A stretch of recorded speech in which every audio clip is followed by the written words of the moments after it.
it's Emily. I'm here at my home in Provence. It's an older home, 400 years old actually, and it's the context we use for shooting our tablecloths for Couleur nature. It's a great context because it has a rich history and a lot of soul. So today I want to take you behind the scenes, kind of a how-to, what we put together for one of our shoots. Mix up, ceramic ware with, glass vases that I have in my own collection.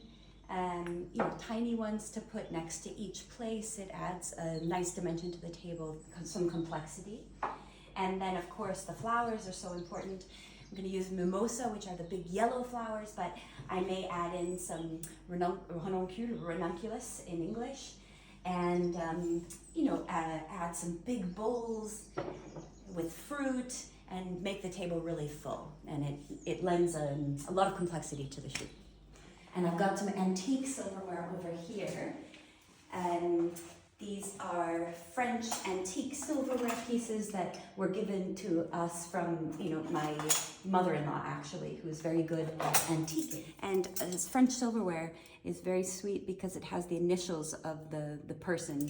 Each person had sort of their set. We'll also take the napkin rings. And these napkin rings also come from my husband's family. My husband is French. And so they have the initials of the person who's sitting at the place. So it's a tradition held in French families often.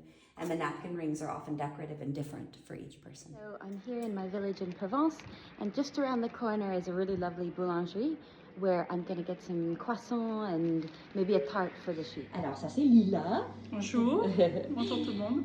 Alors, et on va choisir les croissants, les pains au chocolat et les viennoiseries. Oui, 3 ou 4 brioches, le sucre.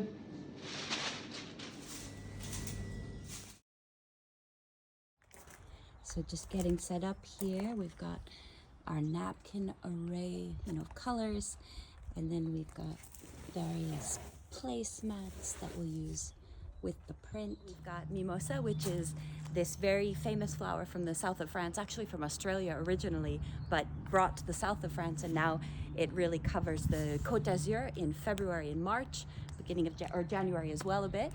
And so I think the table will be really bright with this flower in particular. So now we will, put them in the vases so that the table is grand and beautiful. Mimosas are a beautiful flower, but they're very ephemeral, so they last only, especially in this form, this kind of fluffy ball form, only for a day or two.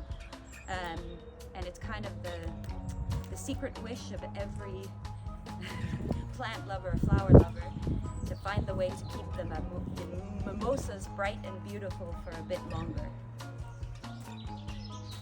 One thing I like to do with fresh flowers in a shoot is you take the smaller bunches like this, and you can lay it directly in the napkin ring with the napkin, so then each place has, a beautiful version of the larger flower arrangement.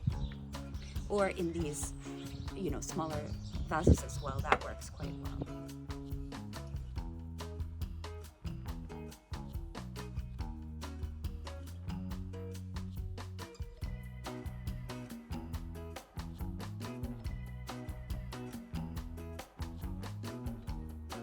I think the table's ready.